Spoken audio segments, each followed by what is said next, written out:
স্বাগতম তোমাদের প্রিয় চ্যানেল অধ্যয়ন শুরু করার আগে বইটি খুলে রাখুন আর আমার সাথে পড়তে থাকুন।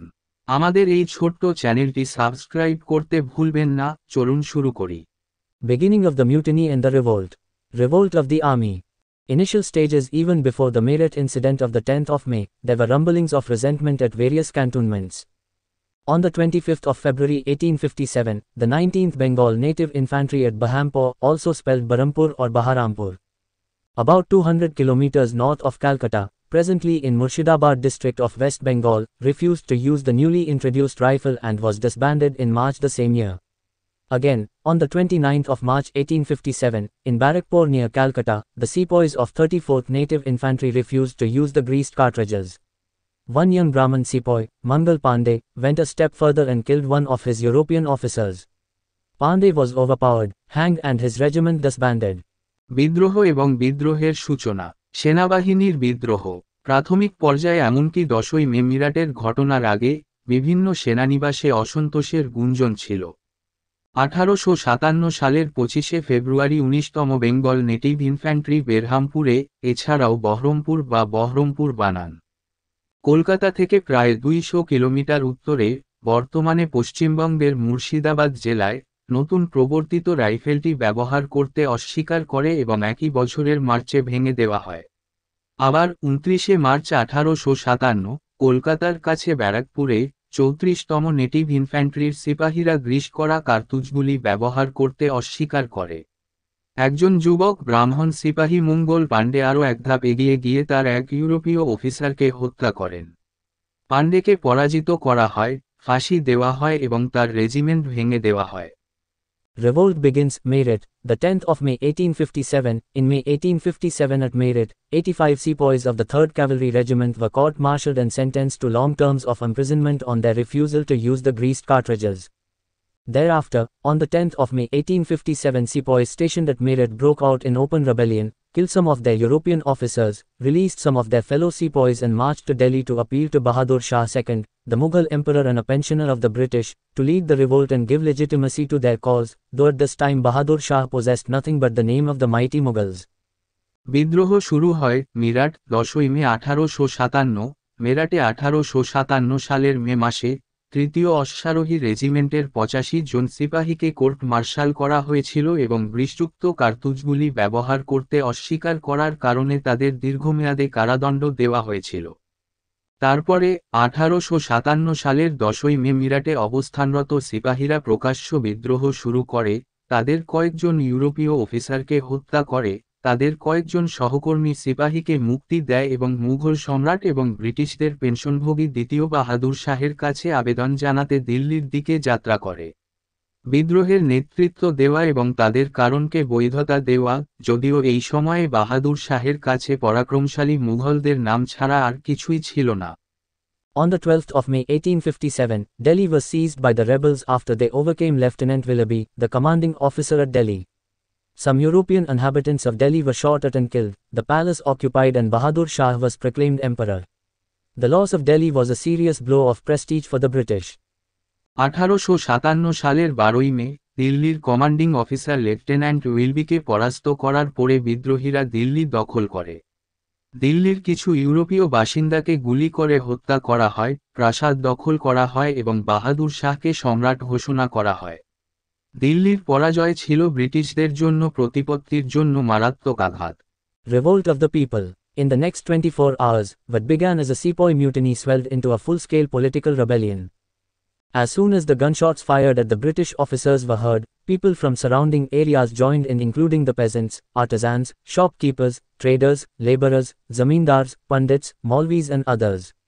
They burned the bungalows of the British, looted the military bazaars, cut the telephone wires and stopped horsemen carrying messages to Delhi. Once the sepoys reached Delhi, they proclaimed the old Bahadur Shah II as the Emperor of India. জনগণের বিদ্রোহ পরবর্তী 24 ঘন্টার মধ্যে একটি সিপাহী বিদ্রোহ হিসাবে যা শুরু হয়েছিল তা একটি পূর্ণমাত্রার রাজনৈতিক বিদ্রোহে পরিণত হয়েছিল। ব্রিটিশ অফিসারদের লক্ষ্য করে গুলির শব্দ শোনার সাথে সাথে আশেপাশের এলাকা থেকে কৃষক, কারিগর, দোকানদার, ব্যবসায়ী, শ্রমিক, জমিদার, পণ্ডিত, মৌলভী প্রমুখেরা যোগ দেয়। তারা ব্রিটিশদের বাংলো পুড়িয়ে দেয়, সামরিক বাজার লুট করে, টেলিফোনের তার কেটে দেয় এবং দিল্লিতে বার্তা বহনকারী ঘোড়সওয়ারদের থামিয়ে দেয়। সিপাহীরা দিল্লি পৌঁছার পর তারা দ্বিতীয় বাহাদুর শাহকে ভারতের সম্রাট হিসেবে ঘোষণা করে। In the next 1 month, from 11 to the 30th of May, the entire Bengal army rose in rebellion. The revolt was joined by almost half of the sepoys of the company, the bulk of whom were upper caste Hindus and nearly 1/3 came from Awadh. Soon the rebellion spread throughout northern and central India at Lucknow, Allahabad, Kanpur, Bareilly, Banaras, in parts of Bihar, Jhansi and other places. The worst affected areas were western Bihar, Awadh, Rohilkhand, Delhi and the region between the Chambal and the Narmada. Luckily for the British, bulk of Indian rulers remained loyal and extended valuable support in suppression of the rebellion. In fact, India south of Narmada remained practically undisturbed. পরবর্তী 1 মাসে 11 থেকে 30 মে সমগ্র বাংলার সেনাবাহিনী বিদ্রোহে জেগে ওঠে। বিদ্রোহে কোম্পানির প্রায় অর্ধেক সিপাহী যোগ দিয়েছিল, যাদের অধিকাংশই ছিল উচ্চবর্ণের হিন্দু এবং প্রায় 1/3 আউধ থেকে এসেছিল। শীঘ্রই বিদ্রোহ উত্তর ও মধ্য ভারতের লখনউ, এলাহাবাদ, কানপুর, বেরেলি, বেনারস, বিহারের কিছু অংশ, ঝাঁসি এবং অন্যান্য স্থানে ছড়িয়ে পড়ে। পশ্চিম বিহার, আওধ, রোহিলখণ্ড, দিল্লি এবং চম্বল ও নর্মদার মধ্যবর্তী অঞ্চলগুলি সবচেয়ে বেশি ক্ষতিগ্রস্ত হয়েছিল। সৌভাগ্যবশত ব্রিটিশদের জন্য, ভারতীয় শাসকদের অধিকাংশই অনুগত ছিলেন এবং বিদ্রোহ দমনে মূল্যবান সমর্থন দিয়েছিলেন। প্রকৃতপক্ষে, নর্মদার দক্ষিণে ভারত কার্যত নিরবচ্ছিন্ন ছিল। Between Delhi and Calcutta, wherever there were Indian troops, they revolted. The people in the city and countryside quickly joined in. The Indian troops burned barracks and courthouses, flung open the prison gates, plundered government treasury. In the city, the people attacked British establishments such as revenue offices, courts and thanas. In the countryside, people surrounded the zamindars and the moneylenders, destroyed their account books and government records. In this way, the rebels tried to destroy every symbol of British power. Delhi ও কলকাতার মধ্যে যেখানেই ভারতীয় সৈন্য ছিল সেখানেই তারা বিদ্রোহ করেছিল। শহর ও গ্রামাঞ্চলের লোকেরা দ্রুত যোগ দেয়।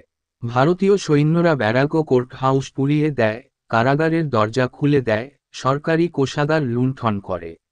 শহরে, জনগণ ব্রিটিশ প্রতিষ্ঠান যেমন রাজস্ব অফিস, আদালত এবং থানা আক্রমণ করে। গ্রামাঞ্চলে মানুষ জমিদার ও মহাজনদের ঘিরে ফেলে, তাদের হিসাব বই এবং সরকারি রেকর্ড ধ্বংস করে। এভাবে বিদ্রোহীরা ব্রিটিশ শক্তির প্রতিটি প্রতীক ধ্বংস করার চেষ্টা করেছিল। Even in places where the people did not directly participate in the revolt, they offered their help and sympathy. They offered food and shelter to the rebels and misled the British troops by giving wrong information. Both Hindu and Muslim sepoys demonstrated solid unity. এমনকি যেসব জায়গায় জনগণ সরাসরি বিদ্রোহে অংশগ্রহণ করেনি, সেখানেও তারা তাদের সাহায্য ও সহানুভূতির প্রস্তাব করেছিল। তারা বিদ্রোহীদের খাদ্য ও আশ্রয় প্রদান করে এবং ভুল তথ্য দিয়ে ব্রিটিশ সৈন্যদের বিভ্রান্ত করেছিল।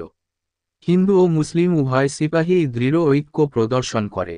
Hindu-Muslim unity during the revolt. Much of the strength of the revolt came from Hindu-Muslim unity, which was seen reaching a new peak in 1857. The rebels had unanimously proclaimed Bahadur Shah Zafar, a Muslim, as their leader. The Hindus and Muslim sepoys respected each other's religious sentiments. For instance, cow slaughter was immediately banned in several affected areas, as a symbol of solidarity. A British officer Hsn bitterly complained, "In this instance, we could not play off the Mohammedans against the Hindus." The events of 1857 clearly bring out that the people and politics of India were not really communal before 1858. বিদ্রোহের সময় হিন্দু মুসলিম ঐক্য, বিদ্রোহের বেশিরভাগ শক্তি হিন্দু মুসলিম ঐক্য থেকে এসেছিল যা 1857 সালে একটি নতুন শিখরে পৌঁছেছিল। বিদ্রোহীরা সর্বসম্মতভাবে বাহাদুর শাহ জাফর, একজন মুসলিমকে তাদের নেতা হিসাবে ঘোষণা করেছিল। হিন্দু ও মুসলিম সিপাহীরা একে অপরের ধর্মীয় অনুভূতিকে সম্মান করত। উদাহরণস্বরূপ, সংহতির প্রতীক হিসাবে বেশ কয়েকটি ক্ষতিগ্রস্ত এলাকায় অবিলম্বে গরু জবাই নিষিদ্ধ করা হয়েছিল। একজন ব্রিটিশ অফিসার আইচেসন তিক্তভাবে অভিযোগ করেছিলেন, এই ক্ষেত্রে আমরা হিন্দুদের বিরুদ্ধে মোহামেডানদের খেলতে পারিনি। 1857 সালের ঘটনাগুলি স্পষ্টভাবে প্রকাশ করে যে 1858 সালের আগে ভারতের জনগণ এবং রাজনীতি সত্যিই সাম্প্রদায়িক ছিল না। Storm centers and leaders. Several storm centers emerged in North India, covering present-day Uttar Pradesh and Bihar. These included Delhi, Kanpur, Lucknow, Bareilly, Jhansi and Ara. These centers threw up their own leaders who accepted Bahadur Shah as the Emperor of India but remained independent for all practical purposes. In the absence of any leaders from their own ranks, the rebels had turned to traditional leaders, the princes and landed aristocrats who had suffered at the hands of the British. Storm centre এবং নেতারা বর্তমান উত্তর প্রদেশ এবং বিহারকে ঢেকে উত্তর ভারতে বেশ কয়েকটি ঝড় কেন্দ্রের আবির্ভাব ঘটেছে। এর মধ্যে রয়েছে দিল্লি, কানপুর, লখনউ, বেরেলি, ঝাঁসি এবং আরা। এই কেন্দ্রগুলি তাদের নিজস্ব নেতাদের নিক্ষেপ করেছিল যারা বাহাদুর শাহকে ভারতের সম্রাট হিসাবে স্বীকার করেছিল কিন্তু সমস্ত ব্যবহারিক উদ্দেশ্যে স্বাধীন ছিল। নিজেদের পদমর্যাদার কোনো নেতার অনুপস্থিতিতে বিদ্রোহীরা ঐতিহ্যবাহী নেতাদের দিকে ঝুঁকে পড়েছিল রাজকুমার এবং জমিদার অভিজাতদের যারা ব্রিটিশদের হাতে ভুক্তভোগী হয়েছিল। Delhi, the 12th of May 1857, led by Bahadur Shah II and Bakht Khan. On the 12th of May 1857, Delhi was seized by the rebels after they overcame Lieutenant Willoughby, the commanding officer at Delhi. Some European inhabitants of Delhi were shot at and killed, the palace was occupied and Bahadur Shah II was proclaimed emperor. However, the real command lay in the hands of a court of soldiers, consisting of 10 members, 6 of them from the army, led by Bakht Khan. Bakht Khan had earlier served as a subedar of artillery in the British army. Leading the revolt of the sepoys in Bareilly, he brought them to Delhi where he now emerged as a popular leader. Delhi 12 মে 1857, বাহাদুর শাহ দ্বিতীয় এবং বখত খানের নেতৃত্বে। 1857 সালের 12 মে, দিল্লির commanding officer lieutenant উইলবিকে পরাস্ত করার পরে বিদ্রোহীরা দিল্লি দখল করে। দিল্লির কিছু ইউরোপীয় বাসিন্দাকে গুলি করে হত্যা করা হয়, প্রাসাদটি দখল করা হয় এবং দ্বিতীয় বাহাদুর শাহকে সম্রাট ঘোষণা করা হয়। যাই হোক, প্রকৃত কমান্ড ছিল বখত খানের নেতৃত্বে সৈন্য আদালতের 10 জন সদস্যের, যাদের মধ্যে 6 জন সেনাবাহিনীর হাতে ছিল। বখত খানের আগে ব্রিটিশ সেনাবাহিনীতে আর্টিলারির সুবেদার হিসেবে দায়িত্ব পালন করেন। বেরেলিতে সিপাহীদের বিদ্রোহের নেতৃত্ব দিয়ে তিনি তাদের দিল্লিতে নিয়ে আসেন যেখানে তিনি এখন জনপ্রিয় নেতা হিসেবে আবির্ভূত হন। Lucknow, the 4th of June 1857, led by Begum Hazrat Mahal, Begum of Awadh. At Lucknow, the revolt was led by the Begum Hazrat Mahal who declared her son Birji's Qadar as the Nawab of Awadh. The Begum gained the support of the sepoys, peasants and zamindars of Awadh and drove away the British, including British resident Henry Lawrence, who took refuge in the Residency building. The rebels soon attacked the Residency, killing Sir Henry. British officers Havelock and Outram tried in vain to relieve Lucknow. It was only in November 1857 that Sir Colin Campbell, sent from England, recaptured Lucknow with the help of Gorkha regiments and evacuated the Residency. Lucknow 4 June 1857, Begum হজরত মহলের নেতৃত্বে আউধের বেগম। লখনৌতে বিদ্রোহের নেতৃত্বে ছিলেন বেগম হজরত মহল যিনি তার পুত্র বিরজিস কদরকে আউধের নবাব হিসাবে ঘোষণা করেছিলেন। বেগম আউধের সিপাহী, কৃষক ও জমিদারদের সমর্থন লাভ করেন এবং রেসিডেন্সি ভবনে আশ্রয় নেওয়া ব্রিটিশদের, ব্রিটিশ রেসিডেন্ট হেনরি লরেন্স সহ তাড়িয়ে দেন। বিদ্রোহীরা শীঘ্রই রেসিডেন্সিতে আক্রমণ করে, স্যার হেনরিকে হত্যা করে। ব্রিটিশ অফিসার হ্যাভলক এবং আউটরাম লখনউকে মুক্ত করার ব্যর্থ চেষ্টা করেছিলেন। 1857 সালের নভেম্বরে ইংল্যান্ড থেকে প্রেরিত স্যার কলিন ক্যাম্পবেল গোর্খা রেজিমেন্টের সাহায্যে লখনউ পুনরুদ্ধার করেন এবং আবাসস্থল খালি করেন। Kanpur, the 5th of June 1857, led by Nana Sahib and Tatya Tope.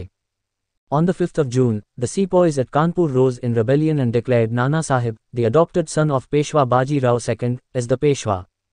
General Sir Hugh Wheeler commanding the station finally surrendered on the 27th of June.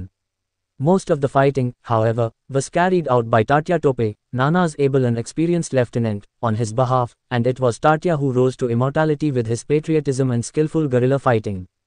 Azimullah was another loyalist of Nana Sahib who had an expertise in political propaganda. Kanpur 5 June 1857, নেতৃত্বে নানা সাহেব এবং তাত্য টোপে। 5 June, কানপুরের সিপাহীরা বিদ্রোহ করে এবং পেশোয়া বাজি রাও দ্বিতীয় এর দত্তক পুত্র নানা সাহেবকে পেশোয়া হিসেবে ঘোষণা করে। স্টেশনের commanding general sir Hugh Wheeler অবশেষে 27 জুন আত্মসমর্পণ করেন। তবে বেশিরভাগ যুদ্ধ পরিচালনা করেছিলেন নানার দক্ষ ও অভিজ্ঞ লেফটেন্যান্ট তাত্তো টোপে তার পক্ষে, এবং তাত্তোই তার দেশপ্রেম এবং দক্ষ গেরিলা লড়াইয়ের মাধ্যমে অমরত্ব লাভ করেছিলেন। আজিমুল্লাহ ছিলেন নানা সাহেবের আরেক অনুগত, যিনি রাজনৈতিক প্রচারে পারদর্শী ছিলেন। The counter operations for recovering Kanpur were closely associated with the recovery of Lucknow. On the 6th of December, Sir Campbell recovered Kanpur, following which Tatya Tope escaped and joined Rani Lakshmi Bai at Jhansi. Kanpur পুনরুদ্ধারের counter অপারেশনগুলি Lucknow পুনরুদ্ধারের সাথে ঘনিষ্ঠভাবে জড়িত ছিল। 6ই December sir Campbell Kanpur পুনরুদ্ধার করেন, যার পরে তাত্তো টোপে পালিয়ে যান এবং ঝাঁসিতে রানী লক্ষ্মী বাইয়ের সাথে যোগ দেন। এখানেই এই ভিডিওটি শেষ করলাম। পরবর্তী ভিডিওতে আমরা বাকিটা পড়ব।